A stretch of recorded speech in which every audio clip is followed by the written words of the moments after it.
With the new ES, Lexus has set themselves a pretty difficult task. They're trying to not only please the existing fans of this car, but to attract a whole new audience.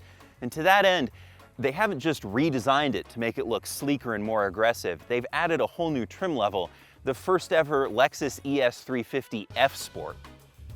Now, I know that the front end of this Lexus is creating some mixed opinions, but there's no denying this new car is a lot sleeker looking. The wheelbase has actually also grown about 2 inches, so we're gonna hop inside and see how that's affected the interior space and check out the new design. This interior has been completely redesigned, and it's a big improvement over the outgoing model. There are a lot of visual cues from Lexus's higher-end cars. It means there's just a lot of high-end visual touches in here. Also, just the materials have been handled well. Everything's textured, everything feels good on your hands. There are some hard plastics around, but all these touch points are covered in quality materials, and it feels more upscale than the outgoing model. One of the big obvious changes in this car is the new infotainment system. Gone is a little joystick, and now you have this trackpad.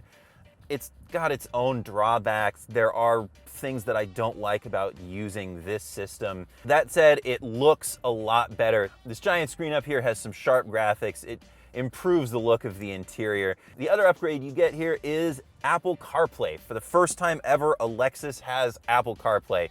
There's no Android Auto yet. Word is that it's coming and will be included as a software update. So you don't have to worry about buying one if it doesn't have it now. It should in the future. This is the F Sport, so there are a few differences in here from the standard car. These seats are different. The new seats in the standard car are very comfortable. I like them a lot. There's 4-way adjustable lumbar. There's a good amount of padding, and they're nicely contoured. These seats are scooch less comfortable, but I've still been in them for a couple hours, and I'm pretty happy. I'm way happier than I have been in most other sports buckets. The seats are also heated and ventilated. All of that is hooked into Lexus's Climate Concierge service, which will automatically adjust seat heating and cooling and steering wheel heating along with the AC. And that's a good thing because there are fewer buttons in here. I appreciated in the outgoing model just how many hard buttons there were to control everything, so you didn't have to deal with the infotainment interface. Some of the adjustments here, you have to go through this interface to make them, so having a good automatic climate control system is pretty important. Here in the back seat, I can really see how that extra 2 inches of wheelbase has paid off. I have a ton of knee room here. The one issue I have is that if I sit up all the way, my head starts to brush the ceiling. I'm a little tall. I think that most passengers are not going to have an issue with that. I think most adults are going to be pretty happy sitting back here, even on longer drives. Speaking of which, why don't we find out how it drives? SUVs may be all the rage. We all have heard about Ford saying that they're not going to make any more sedans. I think that's really sad. It's great that Lexus is still dedicated to making sedans, and this new ES is a good example of why. The ride and handling characteristics of this car are just really impressive.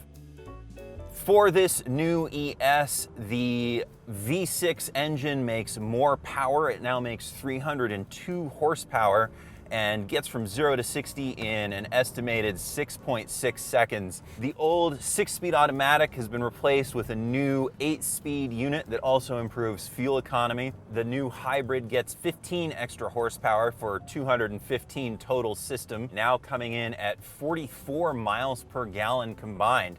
That is a really impressive number. Those standard cars, the ES 350 and the ES 300H, both also get redesigned suspension. There's some new mechanical trickery there that I'm sure Dan Edmunds would be thrilled to talk to you about at length. I will just cut to the chase and say that it improves both cornering stability and the ride. I always thought the ride in the old ES, once you got onto choppy pavement on the freeway, it just started to feel kind of busy. The F Sport gets adaptive suspension. It gets some sound boosting for the exhaust, so you get more of an aggressive exhaust note in the cabin. You get a unique gauge cluster here and a Sport Plus mode. The adaptive suspension has really impressed me. It just sort of blows me away. This car handles bumps spectacularly with the adaptive suspension setup. Also, the way that it turns in is really surprising to me. The engineers were talking about how they're trying to capture more of the feel of a rear drive car. And while when you get on the accelerator, you can tell this is still a front wheel drive car, the way that it pulls and the way it accelerates out of turns, the way that the car loads up and the way that it rotates actually feels much more like a rear wheel drive car. It's not all wine and roses though. There is the issue of the 8-speed gearbox. In normal driving, it is just fine. There is no problem with it. It's unobtrusive, it shifts smoothly, it downshifts quickly. But in the F Sport, when you're trying to drive aggressively, there's a little delay. It still wants to upshift. It's not keeping you in the power band the way that I'd like. And that means that when you try and get on it coming out of a corner, you've got to wait for it to downshift, and that just sort of spoils a little bit of the sporty feel. It's also shifting with the paddles doesn't really work. It's not direct shifting. What you're doing is selecting the highest gear that you want the car to be in. So the car can still shift underneath that. But when you're driving the F Sport, the attitude of the shifter just doesn't match that really impressive handling. Lexus has also done a lot of work to make the ES quieter on top of improving the ride. There is now sound deadening material absolutely everywhere in this car. There are even optional sound insulating wheels that have a little resonance chamber in the rims to absorb the noise of impact and vibration from the tires. And it all works. This car is also much quieter than the outgoing car. In keeping with Lexus putting more safety technology in everything, the new ES comes standard with the full suite. You get blind spot monitoring, rear cross traffic alert, adaptive cruise control, and automatic emergency braking, and lane keeping assist, all standard. And the adaptive cruise control in this new generation can actually bring the car to a complete stop instead of cutting out at about 25 miles an hour like the old generation did. Overall, this is a really successful update for the ES. I think the traditional buyer is going to be really happy with everything. As much as I still don't love this touchpad interface, it's an improvement over the old system, and Apple CarPlay and hopefully Android Auto are really nice to have in this car finally. It's quieter, it's more comfortable, the interior materials are nicer, and the interior design looks more upscale. I also think the F Sport, it has some strengths that make it appealing. That adaptive suspension is great. I think that alone is probably worth the cost of entry. But if you're looking for a sports sedan outside of that really surprising handling, it still leaves something to be desired. We don't have official pricing for the new ES yet.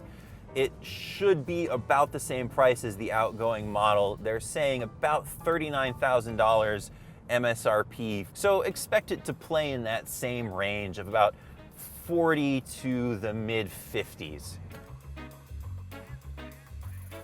So this new Lexus ES is quieter, it's more comfortable, it's nicer on the inside, it's better to drive, the technology has improved.